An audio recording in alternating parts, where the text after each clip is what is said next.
तो गाइस अब हम लोग जानेंगे स्टॉक मार्केट क्या होता है। हम लोग पिछले मार्केट में जाने थे ट्रेडिंग क्या होता है, ट्रेडिंग कहाँ कहाँ होती है, ट्रेडिंग किस किस मार्केट में होती है। बहुत सारी बातें जो ट्रेडिंग के बारे में बिल्कुल बेसिक जानकारी थी उन सभी के बारे में हमने पिछले वीडियो में बात करी थी। देखो गाइस, मैं ये जो कोर्स बना रहा हूँ मैं ये समझकर बना रहा हूँ कि आप लोगों में से जितने भी लोग आ रहे हैं मेरे चैनल पे वो सारे लोग एकदम नए हैं, उनको ट्रेडिंग का टी भी नहीं पता है। इसलिए मैं एकदम बिल्कुल बेसिक से उठा रहा हूँ। ट्रेडिंग के बारे में आपको बिल्कुल बेसिक से कोई भी यूट्यूब पे नहीं बताएगा, इसलिए गाइस मैं बिल्कुल बेसिक से बता रहा हूँ। 2-4 वीडियो देखोगे तो आपको ये सारी चीजें समझ में आने लगेगी। तो गाइस हमने पिछले वीडियो में बात करा था ट्रेडिंग क्या होता है, ट्रेडिंग कहाँ कहाँ होती है, ट्रेडिंग किस किस मार्केट में होती है, आखिर बाई और सेलिंग क्या होता है, ट्रेडिंग में लॉस क्या होता है, ये सारी बातें हमने बात करी थी। अगर आपने वो वीडियो नहीं देखा है तो जरूर देख लेना, वीडियो के डिस्क्रिप्शन में या फिर प्लेलिस्ट में आपको देखने को मिल जाएगी। अब बात करते हैं स्टॉक मार्केट क्या है। देखो गाइस, हम लोग बात करने वाले हैं पहले स्टॉक मार्केट के बारे में ही, और स्टॉक मार्केट में ही हम लोग सीखेंगे कि ऑप्शन ट्रेडिंग क्या होता है। सबसे पहला हमारा मेन मोटिव है ऑप्शन ट्रेडिंग, लेकिन अगर आप स्टॉक मार्केट को नहीं जानोगे तो ऑप्शन ट्रेडिंग को नहीं जानोगे। और हाँ, अगर आप ट्रेडिंग के बारे में नहीं जानोगे तो फिर ये नहीं जान पाओगे कि कमोडिटी मार्केट क्या होता है, क्रिप्टो मार्केट क्या होता है, फॉरेक्स मार्केट क्या होता है और स्टॉक मार्केट क्या होता है। तो पिछला वीडियो आप जरूर देखना, ठीक है। अभी हम लोग बात करेंगे स्टॉक मार्केट। देखो, स्टॉक मार्केट क्यों हमें जानना है, क्योंकि हमें स्टॉक मार्केट में ही ट्रेडिंग करनी है। अगर आप लोग नए ट्रेडर हो या फिर ट्रेडिंग करना चाहते हो, नए नए ट्रेडर बनना चाहते हो, तो आप लोगों को पहले स्टॉक मार्केट से ही शुरुआत करनी चाहिए। ये मैं आप लोगों को सजेस्ट करूंगा। डायरेक्ट अगर आप क्रिप्टो एंड फॉरेक्स में जाओगे, क्योंकि देखो यूट्यूब पे सारे लोग अभी डायरेक्ट क्रिप्टो एंड फॉरेक्स ही कर रहे हैं, तो अगर आप लोग भी डायरेक्ट क्रिप्टो एंड फॉरेक्स में जाओगे तो फिर फंस जाओगे। क्योंकि देखो, इंडियन मार्केट छोटा मार्केट है और हमें स्टार्ट छोटे मार्केट से ही करना चाहिए। क्रिप्टो एंड फॉरेक्स मार्केट बहुत बड़ा है, अगर वहां पर बिना ज्ञान के जाओगे तो डूब जाओगे। इसलिए भाई सबसे पहले आपको स्टॉक मार्केट के बारे में जानना है, और स्टॉक मार्केट में हम लोग सबसे पहले ऑप्शन ट्रेडिंग के बारे में जानेंगे और ऑप्शन ट्रेडिंग के बारे में सीखेंगे। फिर बाद में स्विंग ट्रेडिंग, आईपीओ ट्रेडिंग, जितने सारी भी चीजें हैं उन सभी के बारे में आगे बात करेंगे आने वाले समय में। चलो सबसे पहले बात करते हैं कि स्टॉक मार्केट क्या होता है। यहाँ पर देखोगे तो लिखा हुआ है स्टॉक मार्केट क्या है। सीधी भाषा में बोले तो स्टॉक मार्केट एक ऐसी बड़ी मंडी या मार्केट है जहां पर कंपनियों के शेयर बेचे या खरीदे जाते हैं। कहने का मतलब है कि देखो, यहाँ पर मैं आप लोगों को एकदम देसी भाषा में समझाने की कोशिश कर रहा हूँ, इसलिए आपको बार बार सब्जी मंडी यह सारी चीजें आपको उदाहरण के तौर पर देखने को मिल रही है। लेकिन अगर कहने का मतलब है स्टॉक मार्केट क्या है, स्टॉक मार्केट एक ऐसा जगह है, स्टॉक मार्केट एक ऐसी चीज है वहां पर बहुत सारे कंपनी लिस्ट होती है। लिस्ट कहाँ होती है ये भी मैं आपको बताऊंगा। बस ये जानो कि मतलब कि एक बहुत बड़ा बाजार है, उसमें बहुत सारी कंपनी जैसे कि टाटा, रिलायंस, टीसीएस, जितने सारी भी कंपनी आपको इंडिया में दिखते हैं या फिर इंडिया से बाहर के भी, वो अगर इंडिया में है तो इंडिया के मार्केट में रहेंगे, ठीक है। तो अगर वो जितने सारे भी कंपनी है, अगर उन कंपनियों को पैसे की जरूरत होती है तो वो सारे लोग स्टॉक मार्केट में आते हैं। अभी मैं आपको इसके बारे में विशेष बताऊंगा, वैसे मैंने पिछले वीडियोस में भी आपको इसके बारे में बताया था। फिलहाल तो इतना समझो कि स्टॉक मार्केट एक ऐसा मार्केट है जहां पर जितने सारे भी कंपनियों को अगर पैसे की जरूरत होती है तो वो कंपनी लोग डायरेक्ट यहाँ पर आते हैं। इसके बारे में अभी आपको बताएंगे। सीधी भाषा में बोले तो स्टॉक मार्केट एक ऐसी बड़ी मंडी या मार्केट है जहां पर कंपनियों के शेयर या हिस्सेदारी खरीदे और बेचे जाते हैं। जैसा कि मैंने क्या बोला कि कंपनियों के शेयर, जैसे कि मान लो कि आपके पास एक रिलायंस का कंपनी है, जैसे कि मुकेश अंबानी के पास रिलायंस की कंपनी है, तो वो भी लिस्ट है इस मार्केट में। क्यों लिस्ट है? क्योंकि उसका शेयर उन्होंने बेचा है। इसके बारे में अभी आगे बताएंगे तो आपको समझ में आएगी, ठीक है। जैसे आपको समझने के लिए मैं आपको बता दूं कि सब्जी मंडी में ढेरों सारे सब्जियां बेचती है, सेम उसी प्रकार से स्टॉक मार्केट में कंपनियों के शेयर बिकते हैं। बस इतना समझ लो, ठीक है। स्टॉक मार्केट क्या है? स्टॉक मार्केट एक ऐसा जगह है वहां पर बहुत सारे कंपनियों के शेयर खरीदे और बेचे जाते हैं, और उसी खरीद और बिक्री के बीच में जो प्रॉफिट होता है वो हमारा प्रॉफिट होता है, ठीक है। सिंपल भाषा में ये समझ सकते हो कि स्टॉक मार्केट क्या है। तो स्टॉक मार्केट एक ऐसा मंडी है वहां पर बहुत सारी कंपनियों के शेयर खरीदे और बेचे जाते हैं, उसको हम लोग स्टॉक मार्केट बोलते हैं। चलो, तो फिर आपके मन में ये सवाल होगा कि आखिर कंपनी शेयर बेचती ही क्यों है। गाइस, जब मैं भी नया था ना ट्रेडिंग में, तो मुझे भी इन सभी बातों को जानने का बहुत ही ज्यादा मन था, लेकिन मैं यूट्यूब पे ढूंढ करके पागल हो गया भाई, मुझे मिलता ही नहीं था ये सारी चीजें। लेकिन चलो कोई बात नहीं है, मैं आपको बताता हूँ कि आखिर कंपनी शेयर क्यों बेचती है। यहाँ पर देखो, पहले मैं आपको इसको पढ़कर बताता हूँ, फिर मैं आपको समझाता हूँ, ठीक है। जब कोई कंपनी को अपने बिजनेस को बढ़ाना होता है, यानी कि किसी कंपनी को, मान लो कि कोई भी एक कंपनी है, मान लो इस कंपनी में ये कंपनी काफी अच्छा काम कर रहा है, ठीक है, लेकिन इस कंपनी को और भी बड़ा करना है, तो इसके लिए इसको शेयर बेचनी होती है। अभी आपको समझाते हैं, ठीक है। यहाँ पर देखो लिखा हुआ है, जब कोई कंपनी को अपने बिजनेस को बढ़ाना होता है, नई फैक्ट्री लगानी हो, नए प्रोजेक्ट शुरू करने हो या और मशीनें खरीदनी हो, तो उन्हें पैसे की जरूरत पड़ती है, ठीक है। तो इसलिए वो शेयर बेचते हैं। अब आप सोचोगे कि यार ये बैंक से भी तो लोन ले सकते हैं ना कंपनी, तो देखो यहाँ पर लिखा भी है कि अब वो बैंक से लोन भी ले सकते हैं, लेकिन उसमें ब्याज देना पड़ता है, ठीक है।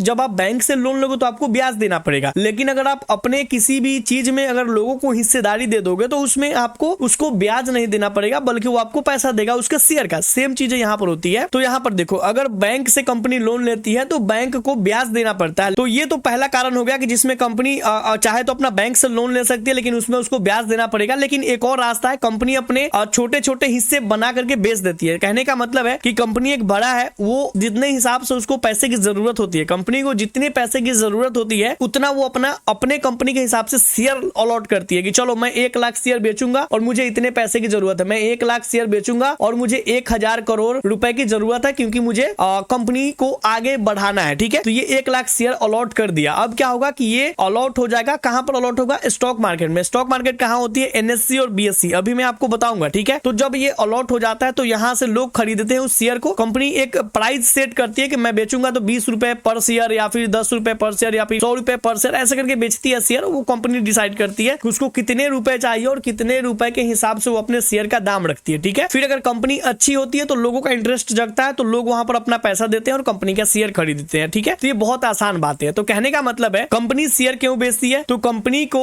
अपने कंपनी को और ज्यादा बड़ा करने के लिए या फिर कंपनी को और भी कोई पैसे का काम हो, जैसे कि बैंक का लोन होता है उसको चुकता करने के लिए, कंपनी को बड़ा करने के लिए, बिजनेस को और बड़ा करने के लिए कंपनी अपनी शेयर को बेचती है। अब आपके मन में ये सवाल होगा कि आखिर बैंक से क्यों नहीं लोन लेता? तो बैंक से इसलिए लोन नहीं लेता क्योंकि उसको ब्याज देना पड़ेगा, लेकिन वही शेयर बेचेगा तो शेयर बेचने का उसको कोई भी ब्याज नहीं, क्योंकि देख वही चीज है कि कंपनी अपनी शेयर बेच देती है। ठीक है, और कंपनी अगर शेयर बेचती है तो आप जैसे कि मान लो कि रिलायंस का शेयर अगर आप खरीद लेते हो तो आज कंपनी है 100 रुपए के शेयर पे आपने खरीदा है। कंपनी अगर आगे में ग्रो करेगी रिलायंस की कंपनी और 10 साल बाद अगर ये 300 रुपए हो जाएगी, तो अगर आप वो शेयर आज खरीदे हो और 10 साल बाद बेचोगे तो आपको ये 300 रुपए के रेट से मिलेगा। तो इससे आपको प्रॉफिट होगा, मतलब कि कंपनी काम कर रही है, आपने सिर्फ पैसे लगा दिया और आपको उससे प्रॉफिट होगा। ये सभी आगे की बातें हैं। फिलहाल मुझे लगता है कि ज्यादा मैं बोल रहा हूँ, शायद आपको समझ में भी ना आए। चलो अब आगे बात करते हैं। उम्मीद है कि आपको ये कंपनी शेयर क्यों बेचती है ये बातें आपको समझ में आ गई होगी। ये इंपॉर्टेंट है, जैसा कि मैं बोल रहा था कि आखिर स्टॉक मार्केट जो होती है वो कैसे चलती है ये आपको जानना जरूरी है। तो यहाँ पर लिखा हुआ है स्टॉक मार्केट के प्रकार। स्टॉक मार्केट मुख्यतः 2 प्रकार की होती है। ठीक है, एक होती है एनएससी और दूसरी होती है बीएससी। ठीक है, ये क्या है एनएससी और बीएससी? ये एक कंपनी है मान लो। ठीक है, ये एक ऑफिस है और उसी ऑफिस से ये सारा जो स्टॉक मार्केट का खेला है वो चलता है। ठीक है, तो यहाँ पर देखो क्या लिखा है, भारत में 2 बड़े स्टॉक मार्केट एक्सचेंज है। ठीक है, उसको हम लोग एक्सचेंज बोलते हैं। पहला है बीएससी। ठीक है, बॉम्बे स्टॉक एक्सचेंज। ये खुला था 1875 में, शुरू हुआ, दुनिया का सबसे पुराना एक्सचेंज में से एक है। ठीक है, तो ये पहला है बॉम्बे स्टॉक एक्सचेंज बीएससी। दूसरा है एनएससी, नेशनल स्टॉक एक्सचेंज। ठीक है, बॉम्बे स्टॉक एक्सचेंज है ये आपको मुंबई में और ये जो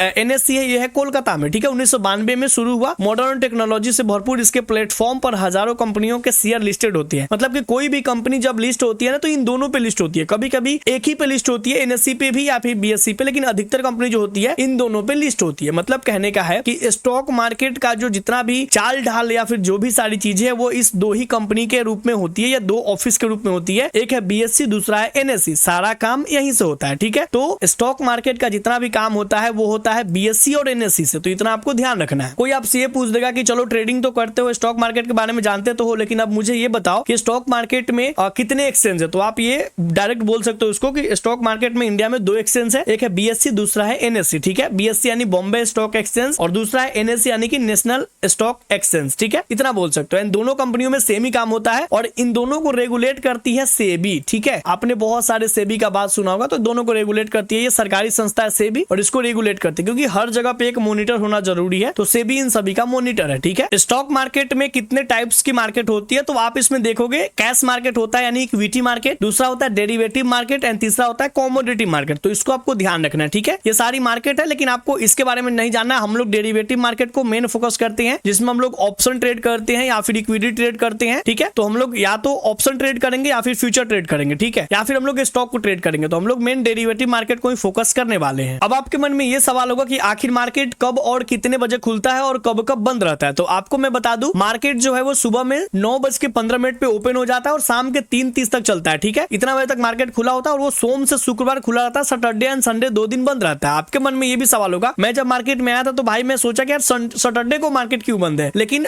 2 दिन मार्केट बंद होता है, Saturday and Sunday. Monday, Tuesday, Wednesday, Thursday, Friday को मार्केट चलता है, सैटरडे एंड संडे को बंद रहता है। और वो भी मार्केट कितने बजे चलता है? 9:15 पे मार्केट ओपन हो जाता है और 3:30 पे मार्केट बंद हो जाता है। तो ये आपका टाइम होता है जिसमें अपना जो इंडियन मार्केट है यानी स्टॉक मार्केट है वो चलता है, जिसमें हमें ट्रेड करना है। ये आगे आने वाले समय में आपको सारी चीजें पता चल जाएगी। अब आप ये भी सोचोगे कि आखिर ये सब जो ट्रेडिंग होती है वो कैसे होती है, कहां पर होती है? तो आपको मैं एक बात बता देना चाहता बताता हूँ कि ट्रेडिंग होती है डीमेट अकाउंट से। ठीक है, आपको कहीं जाने की जरूरत नहीं है, आप घर बैठे अपने मोबाइल में डीमेट अकाउंट बना सकते हो। जैसे कि आपका बैंक अकाउंट होता है, सेम उसी प्रकार से आप अपना डीमेट अकाउंट बनाते हो। डीमेट अकाउंट कैसे बनता है, जैसे कि मान लो कि बहुत सारे ब्रोकर है, एंजल वन है, ग्रो है, ज़ीरोधा है, एम स्टॉक है, ऐसे ही बहुत सारे इंडिया में ब्रोकर है जिसमें आप अपना अकाउंट बना सकते हो, जिसमें किसी में से एक में बना सकते हो या फिर दो में भी, एंड अपना अकाउंट बना सकते हो एंड वहां से आप उसमें अपना पैसे डाल करके ट्रेड कर सकते हो। इसके लिए मैं आने वाले वीडियोस में बताऊंगा आगे से आपको अच्छे से। तो उम्मीद करते हैं गाइस कि आपको ये स्टॉक मार्केट से रिलेटेड जितने भी मन में क्वेरी थी ये सारी क्लियर हो गई होगी। तो हमने पिछले वीडियो में आपको ट्रेडिंग से रिलेटेड बताया था, ट्रेडिंग क्या होता है, कैसे होती है, कहां कहां होती है, सारी बातें। स्टॉक मार्केट के बारे में भी मैंने आपको बता दिया। कल गाइस हम लोग बात करेंगे कि स्टॉक मार्केट में कितने प्रकार होते हैं और हर प्रकार में क्या क्या होता है, कहां कहां हम लोग ट्रेड करते हैं। ठीक है, उसके बाद हम लोग ऑप्शन ट्रेडिंग पर शिफ्ट होंगे एंड ऑप्शन ट्रेडिंग के बारे में बिल्कुल अच्छे से जानेंगे। आशा करते वीडियो आपको अच्छी लगी है, अच्छी लगी तो लाइक करना और दोस्तों के साथ वीडियो को जरूर ज्यादा से ज्यादा शेयर कर देना।